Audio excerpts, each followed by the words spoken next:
Hi mga kabebengs! Ngayon guys, is kailangan ko magpunta sa bayan kahit masama yung pakiramdam ko. Andito na po ako sa my jeep. Kailangan ko talaga magpunta sa bayan guys kasi magbabayad ako ng mga bills. Katulad dito water district, kahit wala kaming masyadong tubig, kailangan talaga tayo magbayad para hindi tayo maputulan.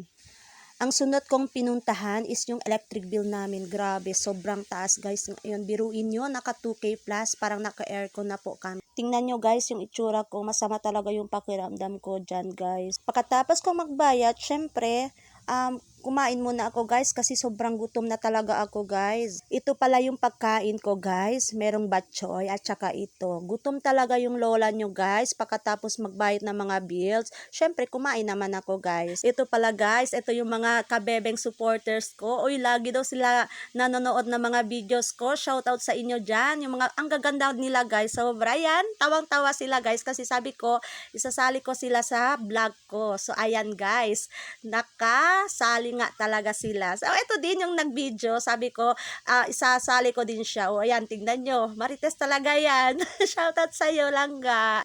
Ang gaganda po ng mga sis lady dyan at ang babait po sobra. Kaya maraming salamat sa inyo sa panonood ng mga videos ko. Gusto ko din pala i-shoutout po yung mga bagong supporters ko na sina Karay Chongo dyan sa Sangali Fire Substation, si Sir Genuine Bernie Lang, Sulaiman from Ayala, si Sir Roderick Santos, at saka si Ma'am Sondra Jane Arcillas de la Cruz dyan sa Beach House, Patalon. Maraming salamat po sa